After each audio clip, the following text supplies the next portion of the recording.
हमने जो रिसेंटली अभी शॉर्ट वीडियो बनाई थी उसमें हमने 5 गलतियां डिस्कस करी थी कि जो प्लॉट लेते हुए 5 गलतियां नहीं करें। अब हम उसकी डिटेल वीडियो बना रहे हैं। पहले हमने शॉर्ट वीडियो बनाई थी, अब उन 5 पॉइंट्स को हम डिटेल में डिस्कस करेंगे। इन 5 गलतियों में पहली जो गलती सबसे बड़ी वो ये है कि प्लॉट सस्ता मिल रहा है, प्लॉट सस्ता देख के डिसीजन ले लेना, खरीद लेना। अक्सर वो प्लॉट महंगा पड़ जाता है। सस्ता प्लॉट हमेशा यूं महंगा पड़ जाता है कि जैसे मार्केट अगर चल रही है 1 करोड़ रुपए की, और आपको अगर वो बंदा 50-60 लाख में 70 लाख में दे रहा है, तो उससे ये पूछे कि वो ये प्लॉट आपको क्यों बेच रहा है। अक्सर उन फाइलों में मसला होता है, सीटीसी इशू होते हैं, बैन लिस्ट का मसला होता है, नक्शे का इशू आता है, विरासत का मसला हो सकता है और मुख्तलिफ और भी मसले हो सकते हैं। लेकिन जो है अब आप इस प्लॉट को सस्ता देखकर ले लेंगे, बाद में इन मसलों में जब आप फंसेंगे तो फिर आपके लिए मसला रहेगा बाद में ये कि वो प्लॉट की कीमत वैसी नहीं रहेगी, इन्वेस्टमेंट आपकी ज़ाया हो जाएगी और आप उन मसलों में फंसे। दूसरा है फाइल और प्लॉट का फ़र्क। देखें, फाइल एक अलग चीज़ है, प्लॉट एक अलग चीज़ है। मतलब मुराद ये है कि जो फाइल है वो अक्सर ऐसा होता है, जो फाइल दी जाती है उस जगह पे कोई अभी काम नहीं हुआ हुआ होता या उस जगह फिजिकल प्लॉट नहीं होता। बस ये बोल के भेजा जाता है कि कल को डेवलपमेंट होगी, रोड डलेंगे, लाइनें डलेंगी, उसके बाद प्लॉट की फिजिकल दी जाएगी या फिजिकल पोजीशन दी जाएगी। तो इस तरह के अमल को फाइल कहलाती है। अक्सर जो फाइल है वो बिल्डर भी होती है, वो केडीए भी होती है।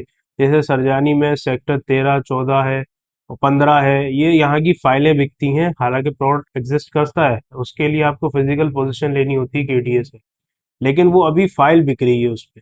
वहां पे कोई भी फिजिकली आप प्लॉट पे जाके खड़े नहीं हो सकते। दूसरा ये है कि जो प्लॉट है वो फिजिकली आप जाके खड़े हो सकते हो, उसको आप बना सकते हो, उसके लिए आप नक्शा पास करा सकते हो, उसके लिए जो है आप डिमार्केशन ले सकते हो, फिजिकल पोजीशन ले सकते हो, एनओसी ले सकते हो। तो वो प्लॉट अलग। तीसरा है केडीए से या किसी भी इदारा यानी सोसाइटी से इसकी वेरिफिकेशन कराना, प्लॉट की, फाइल की। कोई भी आप जायदाद खरीद रहे हैं, कोई भी आप फाइल खरीद रहे हैं, प्रॉपर्टी ले रहे हैं, उसकी लाजमी वेरिफिकेशन कराएं। सबसे पहला ये, जो केडीए की वेरिफिकेशन होती है, बेसिकली अगर आपकी ट्रांसफर केडीए फाइल है तो वो केडीए से वेरीफाई होगी। दूसरा, अगर आपकी सेल डीड होनी है यानी कि लीज फाइल है तो वो रजिस्ट्रार ऑफिस से भी उसकी वेरिफिकेशन होगी। दूसरा, केडीए से भी उसकी वेरिफिकेशन होगी। और तीसरा ये है कि अगर वो फाइल आपकी सोसाइटी बेस है, जो जिस सोसाइटी में आपने प्लॉट खरीद रहा है या उसकी फाइल आपके वेरिफिकेशन के तौर पे आई है, तो उसको सोसाइटी ऑफिस में जाके वेरीफाई कराएं। सोसाइटी ऑफिस के बाद केडीए में वेरिफिकेशन लाजमी कराएं। जैसे नॉर्थ टाउन है, नॉर्थ टाउन में अगर आप कोई फाइल खरीद रहे हैं, वो फाइल की वेरिफिकेशन नॉर्थ टाउन के हेड ऑफिस में होगी। दूसरा ये कि आपने उसके बाद अपनी वेरिफिकेशन केडीए से भी करानी है, कहीं कोई बैन लिस्ट में तो नहीं डला हुआ, कोई सर्वे नंबर वो बैन लिस्ट में तो नहीं आया हुआ।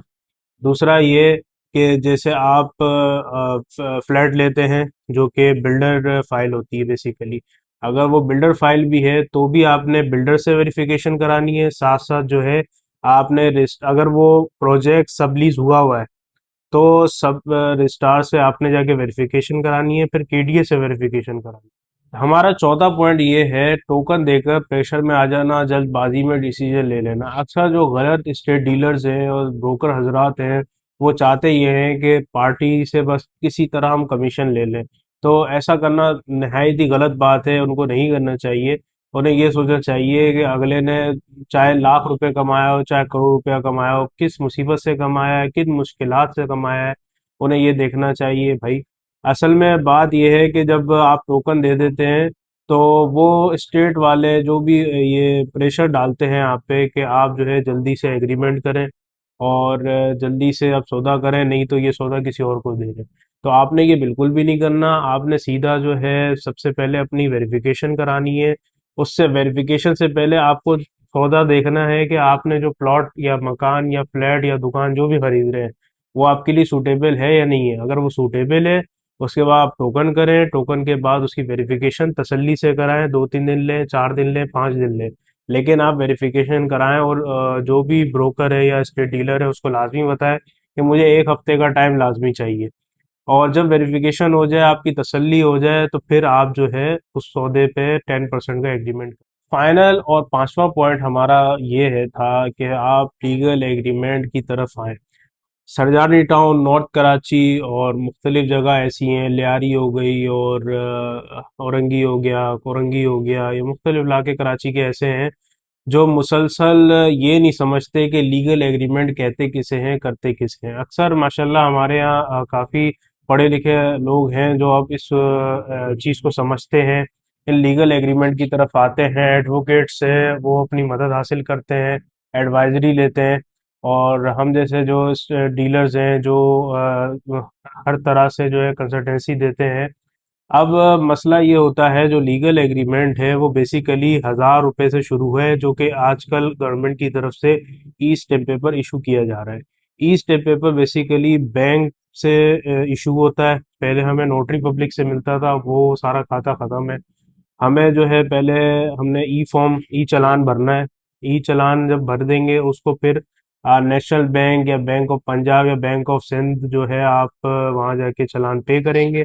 वहीं से आपको ई स्टैम्प पेपर इशू होगा। तो वही स्टैम्प पेपर इलीगल है और उसी पे आप सारी एग्रीमेंट करें, चाहे वो खरीदो फरोख्त का हो, रेंट का हो या किसी भी और चीज़ का हो। क्योंकि ये लीगल एग्रीमेंट जो है आपको हर जगह जो है सहूलियत प्रोवाइड करेगा। और ये ई स्टैम्प पेपर जो है कोर्ट में भी माना जाता है, हर जगह माना जाता है। तो ई स्टैम्प पेपर को आप लाजमी अपने साथ लाएं, उसको अपने साथ रखें। अब 1,000 रुपए के चक्कर में 1,000 रुपए का स्टैम्प पेपर है, आपको ज़्यादा से ज़्यादा 2,000 1,500 का वो एग्रीमेंट पड़ेगा। आप 100 रुपए वाला स्टैम्प पेपर ले लेंगे और उस पे जो है 400-500 रुपए का बना लेंगे एग्रीमेंट, तो वो फायदा नहीं है, वो इलीगल होता है। बाद में उस पे जो है कई लोग गैर कानूनी तरीके से उसकी वैल्यूएशन बढ़ाते हैं। तो ये सब करना गलत है, इसको अवॉइड करा जाए और ई स्टैम्प पेपर को लीगलाइज तरीके से इस्तेमाल किया जाए। आप लीगल एग्रीमेंट तो कर रहे हैं, साथ साथ जो है आप जो भी अमाउंट, चाहे टोकन मनी हो या 10% एग्रीमेंट हो, हाफ पेमेंट हो या फुल पेमेंट हो, आपने उसको चेक, पे ऑर्डर या फिर ऑनलाइन ट्रांजैक्शन से लाजमी करना है, ताकि सबूत रहे। क्योंकि अक्सर ऐसा होता है, कैश दे देते हैं और कैश देने के बाद अगला मुकर जाता है, वो बोलता है भाई मुझसे ज़बरदस्ती साइन करा लिए, या ईटीसी जो भी उसका बहाना होगा, तो उस पे वो पकड़ा नहीं जाता, फिर वो केस चलता है, सिविल केस फाइल होते हैं, तो वो ज़्यादा मुश्किलात पैदा होती हैं। तो कोशिश ये करें कि आप जो है जो भी अमाउंट है वो आप लीगल तरीके से अकाउंट में ट्रांसफ़र करवाएं, चेक दें या फिर उसको पे ऑर्डर दें। कैश दें तो कैश की लाजमी रिसीविंग लें, रिसीविंग जो है आपको एग्रीमेंट के लास्ट में मिल जाती है, उस पर लाजमी लें। और आजकल रुझान ये बना हुआ है, जैसे हम पंजाब, अगर हम पंजाब को देखें तो पंजाब में जितने भी रियल एस्टेट वाले हैं वो आहिस्ता आहिस्ता रुझान ला रहे हैं। जैसे बैरिया टाउन है, Bairia town metro metro city है, ये लोग वीडियो स्टेटमेंट भी लेते हैं साथ में। यानी कि जैसे फर्ज करें ये आपका जो है सेल एग्रीमेंट है, तो इसके साथ साथ खड़ा करके एक वीडियो स्टेटमेंट करते। ये भी करना अच्छा है, लीगली बहुत फायदेमंद है। कल को बंदा वैसे भी नहीं मुकर सकता। दूसरा ये कि आप जो स्टेट वाले को कमीशन दे रहे हैं, चाहे आप कैश दें या फिर ऑनलाइन दें, कोशिश करें कि उन्हें ऑनलाइन ट्रांसफर करें।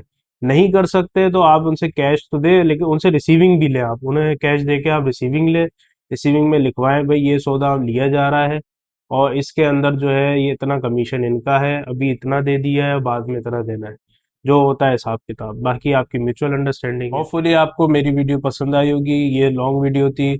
अगर पसंद आई हो तो ये वीडियो आप लाइक करें, शेयर करें, कमेंट करें। अगर रिगार्डिंग कोई भी प्रॉपर्टी, रिगार्डिंग कोई भी इशू आ रहा हो, आपको किसी भी तरह की मदद चाहिए हो, किसी भी तरह की इंफॉर्मेशन चाहिए हो, या आपको कोई सेल परचेज पे कोई चीज़ चाहिए हो सरजानी टाउन नॉर्थ कराची, तो अभी हमारे दिए गए नंबर से रब्ता करें, अलकाद एंटरप्राइज से आप रब्ता करें और इस वीडियो को शेयर करें। जज़ाकल्लाह।